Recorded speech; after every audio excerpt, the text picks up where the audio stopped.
ఓం నమో వెంకటేశాయ. అహం దూరతస్తే పదాంభోజయుగ్మ ప్రణామేచ్ఛయా గచ్చ సేవాం కరోమి. సకృత్సేవయా నిత్యసేవా ఫలం త్వం ప్రయచ్చ ప్రయచ్చ ప్రభో వెంకటేశ.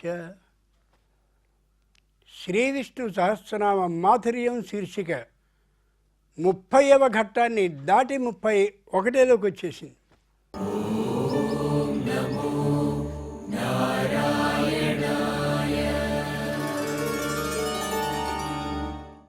ప్రేక్షకుల అమోఘమైన ఆశీర్వచన కారణంగా, పరమేశ్వరుని అనుగ్రహం కారణంగా ఈ కార్యక్రమం ఇలాగే వెడుతూ పిల్లలని, మధ్య వయస్కులని, పెద్దవాళ్ళని అందరినీ కూడా దీంట్లో భాగస్వాములుగా చేస్తూ ఉంటే చెప్పలేని ఆనందం కలుగుతోంది. ఈ వచ్చినటువంటి అందరూ కూడా గృహిణులు తమ కుటుంబ బాధ్యతల్ని పక్కకి పెట్టుకుని స్వామి సేవకి వచ్చినందుకు ప్రత్యేకమైనటువంటి ధన్యవాదాలని తెలియచేస్తున్నాను. తల్లులారా, మీ అందరినీ నేను కోరేది ఒక్కటే, మేం చదివేసుకున్నాం కదా చాలు అని అనుకోకుండా మీ పిల్లల్ని కూడా ఇలా చదివిస్తూ ఏ కష్టం వచ్చినటువంటి సందర్భంలో ఆ శ్రీ మహావిష్ణువు ఆచ్ఛాదనలో ఉంటాడో, సత్రం అనేటటువంటి దానికి వ్యాఖ్యానం చెప్పుకున్నప్పుడు అనుకున్నామో, ఆ రక్షణగా ఉండేటటువంటి గొడుగుని, శరీరానికి ఏర్పాటు చేయబడే కవచాన్ని ఇచ్చే స్వామి యొక్క అనుగ్రహాన్ని మీ సంతానానికి కూడా కలిగించాలి అంటే విష్ణు సహస్రనామ స్తోత్రాన్ని మీరు పారాయణం చేస్తున్నట్టుగా మీ పిల్లలకు కూడా నిర్దుష్టంగా ఉండేలా చేయండి. అలా చేసిన రోజు నిజంగా విష్ణు సహస్రనామ వ్యాప్తి అవుతుంది లోకానికి. భారతీయ హైందవ ధర్మం అలా ప్రచారానికి పెడుతుంది. ముందుగా ఓ చిన్న అంశాన్ని మనవి చేశాక మీ చేత చదివిస్తాను. కేశవ ఓ నామం. ఎంత గొప్ప నామమో! మొత్తం ఉండేటటువంటి విష్ణు సహస్రనామాలు అన్నీ గొప్పవే. కేశవ చంద్రసూర్యౌ చ నేత్రే. శ్రీ మహావిష్ణువుకి సూర్యుడు ఒక కన్ను, చంద్రుడు మరొక కన్ను. సూర్యుడు ఎర్రనైనటువంటి ప్రకాశంతో అలా వెలుగుతూ ఉంటే, చంద్రుడు తెల్లనైనటువంటి ప్రకాశాన్ని వెదజల్లుతూ ఉంటే, కేశవ చక్కరైనటువంటి జుట్టు ఏ మహావిష్ణువుకు ఉంటుందో ఆ మహావిష్ణువు యొక్క పెద్దదైనటువంటి కేశ పరంపర అలా ఉంటుంది. కళ్ళలో ఆలోచించి చూడండి. ఎర్రనైన కాంతి, తెల్లనైన కాంతి రెండు వైపులా అలా ప్రసరిస్తూ ఉంటే విశాలమైనటువంటి కేశాలు స్వామివి అలా ఉంటే ఎంత బాగుంటుంది. ఎందుకు ఈ మాట మనవి చేస్తున్నానంటే, కేశవ అనే నామాన్ని చదువుకుంటూ ఆ రూపాన్ని కళ్ళలో పెట్టుకోవాలి. యశివో నామరూపాభ్యాం. ఓ దైవనామాన్ని చదువుకునేటప్పుడు నామం మాత్రమే కాదు, నామం వెనుక ఉన్న రూపాన్ని కూడా చూసుకున్నట్టయితే అది శాశ్వతం అవుతుంది. ఇది ఒక అర్థం. అంతేకాదు, రెండవది, కృష్ణుడు బాలకృష్ణుడిగా ఉన్నటువంటి దశలో కంసుడు కృష్ణుడిని వధించాలనే అభిప్రాయంతో ఆవు రూపంలో రాక్షసుని పంపించాడు. ఆ ధేనుకాసుని సంహరించాడు కృష్ణుడు, బాలకృష్ణుడు. ఇలా అందరినీ అలా అలా అలా అలా పంపుతూ ఉన్న క్రమంలో కేశి అనే పేరు కలిగిన బ్రహ్మాండమైనటువంటి గుర్రాన్ని పంపించాడు. అది గుర్రమే రాక్షస రూపంలో వచ్చింది. గుర్రం విపరీతంగా కూడా సకిలింపులు సకిలిస్తూ ఉంటుంది. దాన్ని హేషారం అంటారు సంస్కృతంలో. అంతేకాదు, గట్టిగా డెక్కల్ని గుచ్చి భూమినంతటిని తవ్వేంత స్థాయిలో ఉంటుంది, వేగంగా పరిగెత్తుతుంది. అలా వస్తూ ఉంటే బాలకృష్ణుడు గమనించాడు, ఇది గుర్రం కాదు, వీడు కేశి అనే పేరు కలిగిన రాక్షసుడు, నా మేనమామ అయినటువంటి కంసుడు పంపించాడని అర్థం చేసుకున్నాడు. వెంటనే యస్మాత్ మయా హతః కేశీ, వెంటనే చంపేశాడు కృష్ణుడు. యస్మాన్ మయా హతః కేశీ తస్మాత్ మచ్ఛాసనం శృణు. నేను కేశి అనే పేరు కలిగిన రాక్షసుని సంహరించాను కాబట్టి ఇక్కడి నుంచి కేశవుణ్ణి అనిపించుకుంటాను. ఈ నామాన్ని కూడా చదివేటప్పుడు మనం ఏమేమి చూసుకోవాలి. వేగంగా బాలకృష్ణుడిని చంపడానికని కేశి అనే గుర్రం వస్తున్న గుర్రాన్ని మహానుభావుడైనటువంటి ఆ బాలకృష్ణుడు వధించినట్టు, వధిస్తే ఆ రాక్షసుడు కూడా వధింపబడుతూ నమస్కరించినట్లు ఆ చిత్రాన్ని కళ్ళ ముందు ఉంచుకోగలిగితే మనందరం 2 కాళ్ళ వాళ్ళం, లేకపోతే మరో 2 కాళ్ళు కలిగి 4 కాళ్ళ వాళ్ళంతో అవుతాం సమానం. అలా ఉండకూడదు. ఆ నామాన్ని చదివినప్పుడు ఆ రూపం కనిపించాలి. అంచేత కేశవో నామ నామ్నాత్వం లోకే ఖ్యాతో భవిష్యసి.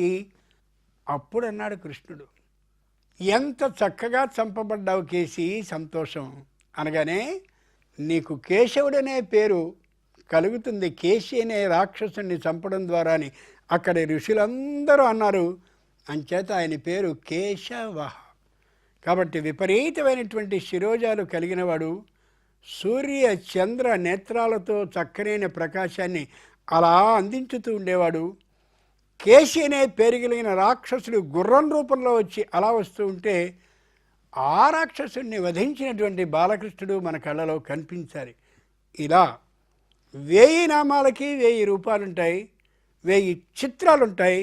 ఆ చిత్రాన్ని కానీ మనం బుద్ధిలో దర్శిస్తూ చదివితే ఆ విష్ణు సహస్రనామం ఆ దైవానికి చెందుతుంది, ఆయనకి నివేదన చేసినట్లు అవుతుంది. నివేదన అంటే దధ్యోదనం, పులిహార మొదలైన పదార్థాలని నివేదన చేయడం కాదు, ఆత్మ నివేదనమే నిజమైనటువంటి నివేదన. ఆ అభిప్రాయంతో మనం మామూలుగా ప్రారంభించి విశ్వం దగ్గర నుంచి 10 శ్లోకాల వరకు చూద్దాం. విశ్వం దగ్గర నుంచి ప్రారంభించండి. 10వ శ్లోకం వచ్చినప్పుడు మాత్రం నిదానించి అప్పటికి అయిపోయిందన్నట్టుగా అర్థమయ్యేలా చేయండి. మొదట విశ్వం అనే దగ్గర నుంచి 10వ శ్లోకం వరకు చదవాలి. ప్రారంభించండి. విశ్వం విష్ణుర్వషట్కారో భూత భవ్య భవత్ ప్రభుః భూత కృద్భూత భృద్భావో భూతాత్మా భూత భావనః భూతాత్మా పరమాత్మా చ ముక్తానాం పరమాగతిః అవ్యయః పురుషः సాక్షి క్షేత్రజ్ఞోక్షర ఏవ చ యోగో యోగవిదాం నేత ప్రధాన పురుషేశ్వరః నారసింహ వపుః శ్రీమాన్ కేశవః పురుషోత్తమః సర్వశర్వశివస్థానుర్భూతాదిర్నిధిరవ్యయః సంభవో భావనో భర్త ప్రభవ ప్రభురీశ్వరః స్వయంభూ శంభురాదిత్య పుష్కరాక్షో మహాస్వనః అనాదినిధనో దాత విధాత ధాతురుత్తమః అప్రమేయో ఋషికేశ పద్మనాభో మర ప్రభుః విశ్వకర్మా మనుస్తష్టాస్తవిష్టస్తవిరో ధ్రువః అగ్రాహ్యః శాశ్వత కృష్ణో లోహితాక్ష ప్రదర్దనః ప్రభుదసిగగుప్తామ పవిత్రం మంగళం పరం ఈశానః ప్రాణదః ప్రాణో జ్యేష్ఠ శ్రేష్ఠ ప్రజాపతిః హిరణ్యగర్భో భూగర్భో మాధవో మధుసూదనః ఈశ్వరో విక్రమీ ధన్వీ మేధావీ విక్రమక్రమః అనుత్తమో దురాదర్శ కృతజ్ఞ కృతిరాత్మవాన్ సురేశః శరణం శర్మ విశ్వరేతా ప్రజాభవః అహః సంవత్సరో వ్యాళః ప్రత్యయః సర్వదర్శనః ముక్తానాం పరమాగతిః. ఏంటో ఉంది కదా, గొప్ప నామం పరమాగతి. ఏది అన్నిటికీ ఎక్కువ, అంతకంటే ఇంకా ఏది ఎక్కువగా ఉండదో దాన్ని పర అనే దాంతో పరమ అనే దాంతో చెప్తాం. పరావాక్, అంత గొప్పదైనటువంటి ఇంకా వాక్కు దానికి మించింది లేదు. అలాగే గురుర్బ్రహ్మ గురుర్విష్ణుర్గురుర్దేవో మహేశ్వరః గురు సాక్షాత్ పరం బ్రహ్మ, అంతకంటే ఇంకెవరు ఎక్కువ లేరు. అలాగే పరమం అంటే అన్నిటికంటే ఎక్కువ అని అర్థం. పరమాగతి అన్నిటికంటే గొప్పది, అంతకంటే ఇంకేదీ లేదని. కాబట్టి దేనికంటే ఇంకా ఏది ఉండదో దానికి సంస్కృత సంప్రదాయం ప్రకారం పర పరమ అనే రెండు వాటిని మాట్లాడతారు. పరమేశ్వరుడు నాడే ఆయన ఒక్కడే నాకు దిక్కు అనే అర్థంలో పరాదిక్ అంటాం, ఆయనకే నాకు సమానం. ఇక ఇక్కడో విశేషం ఉంది. పరమా గతి, గతి అంటే గమనం, నడక.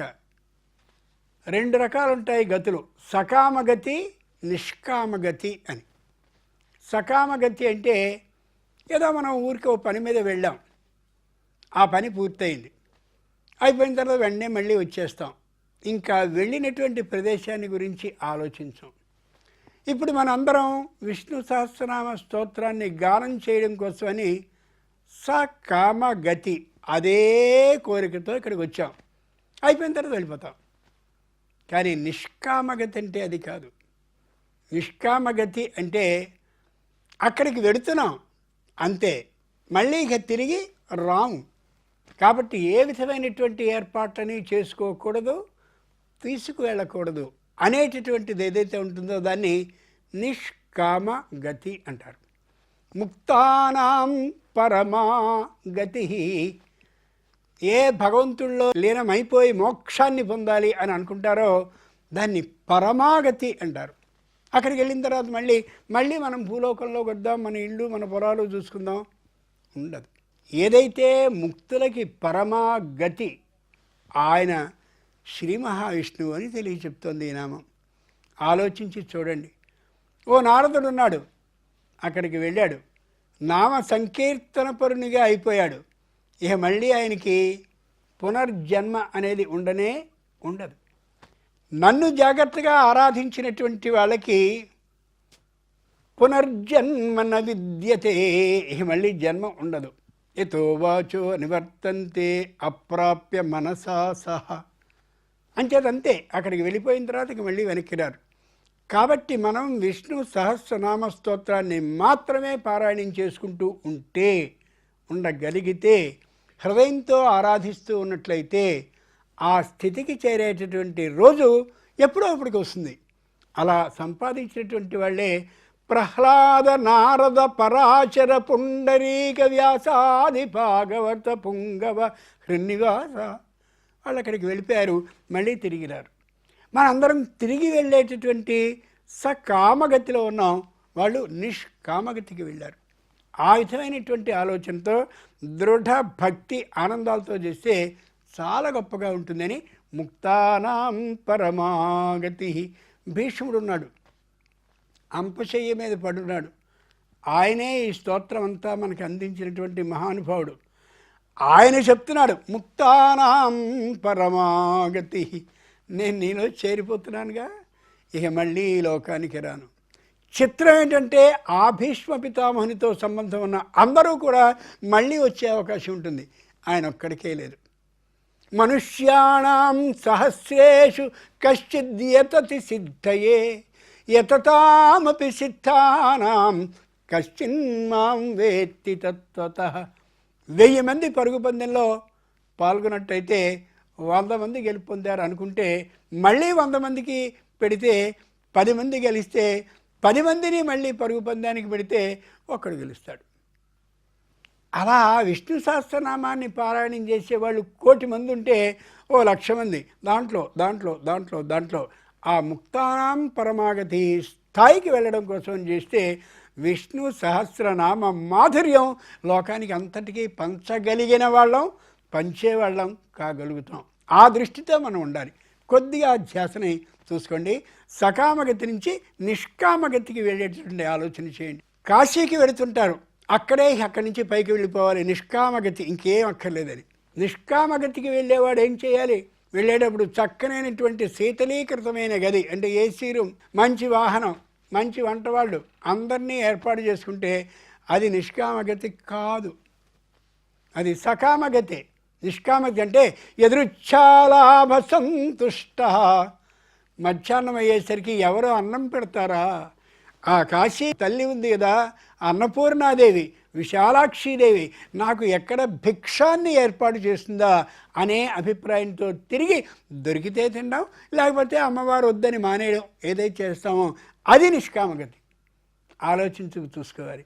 అలా నిష్కామగతిగా వెళ్ళేవాళ్ళు ఉన్నారు, వెళ్ళిన వాళ్ళు ఉన్నారు, అక్కడి నుంచి అటే వెళ్ళిపోయిన వాళ్ళు కూడా ఉన్నారు.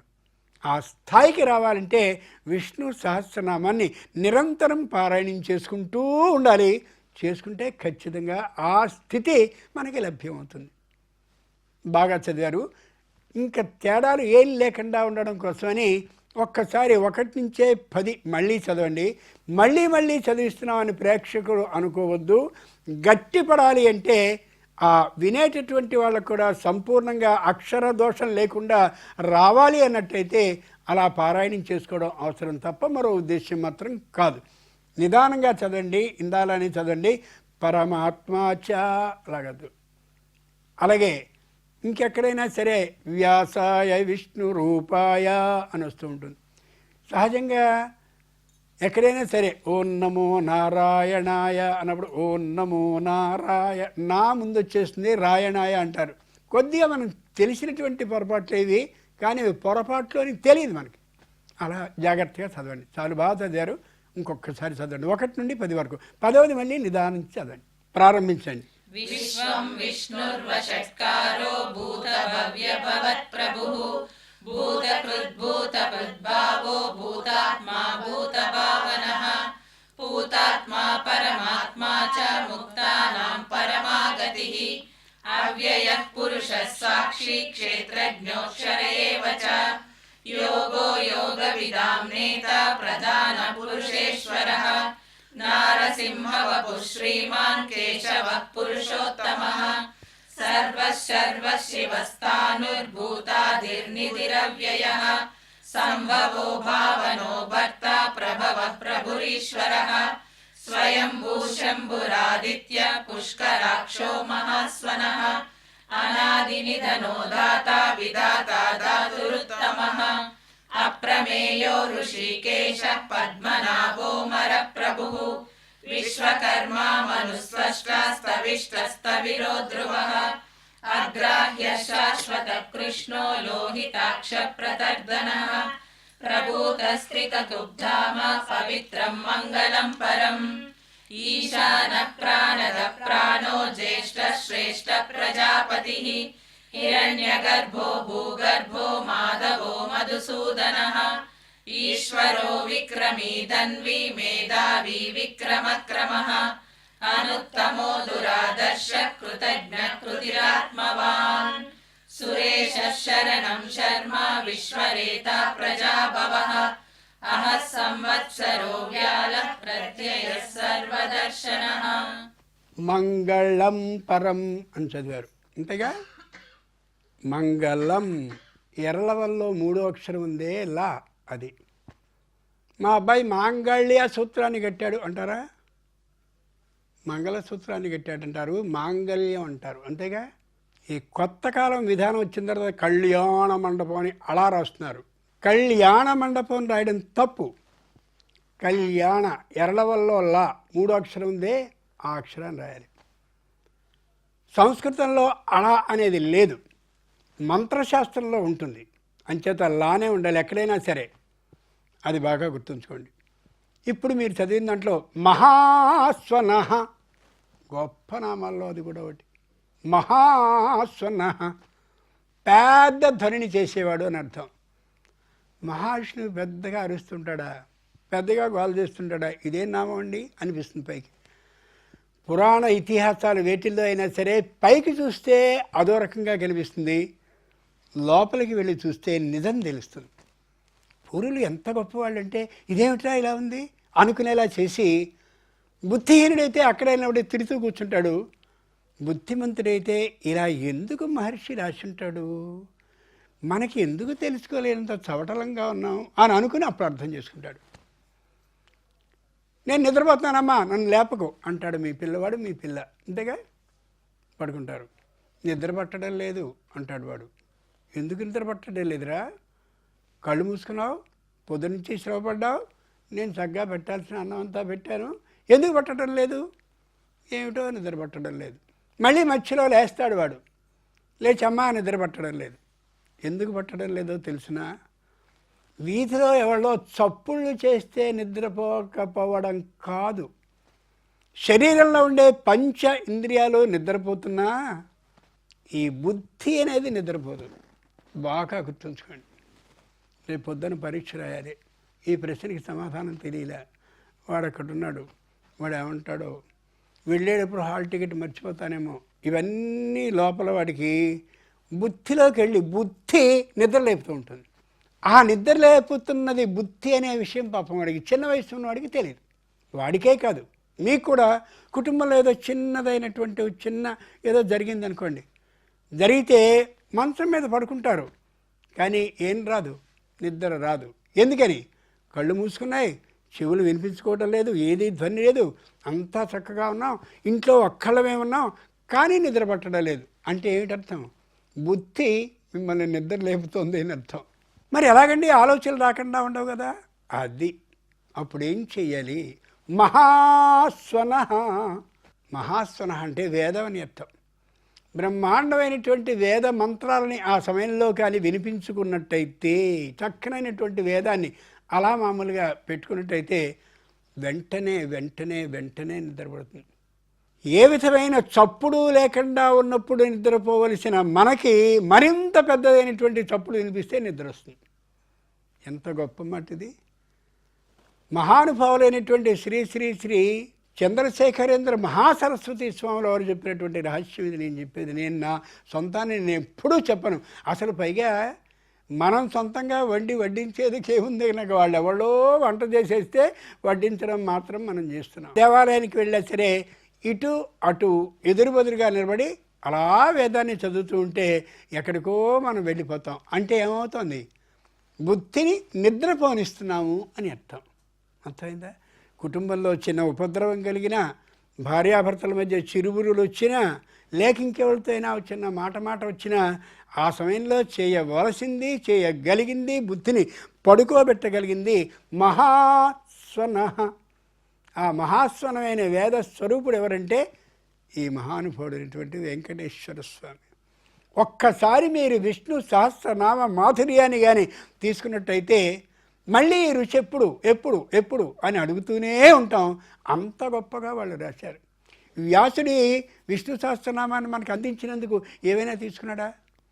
పోనీ అలా పారాయణం చేసినందుకు ఋషులు ఇంత మాకు అని ఏమైనా తీసుకున్నారా? ఏం లేదు. కేవలం మనని ఉద్ధరించడం కోసం వీటిలన్నింటినీ అందించారు. కాబట్టి అలాగే మనం కూడా ఇలా చేసినట్టయితే పిల్లలకి హాయిగా సుఖంగా నిద్రపట్టి తీరుతుంది. వాళ్ళు నిద్రపోతే మీకు నిద్ర కలుగుతుంది. అది గుర్తుంచుకోవాలి.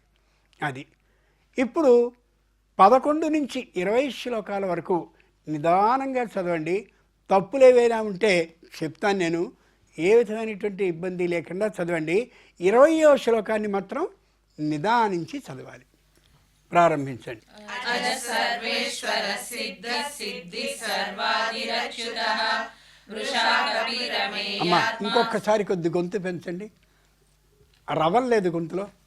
అజ సర్వేశ్వర సిద్ధ సిద్ధి సర్వాదిరచ్యుతః. కొద్ది గొంతు పెంచండి.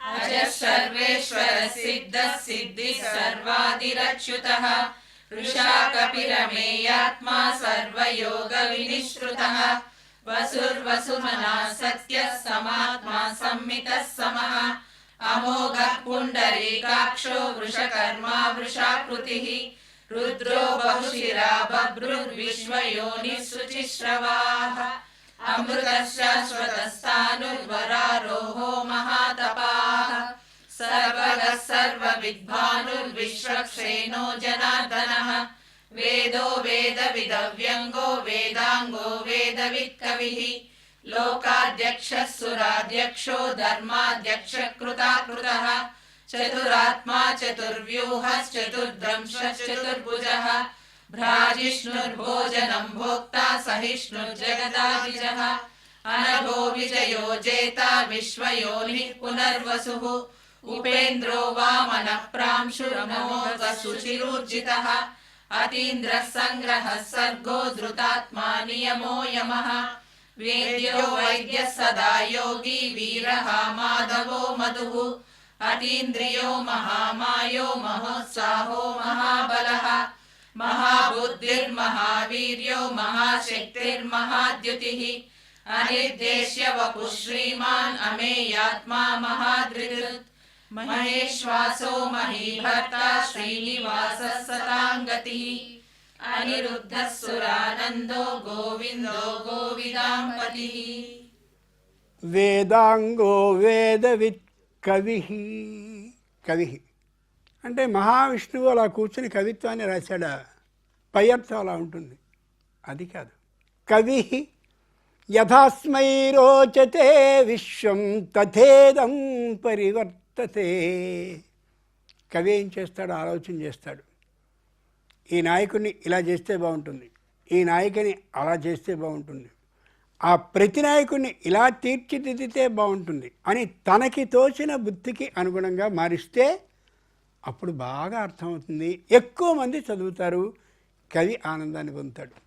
ఆలోచించి చూడండి, అమోఘమైనటువంటి ధర్మమూర్తి భారతంలో ఎవరు?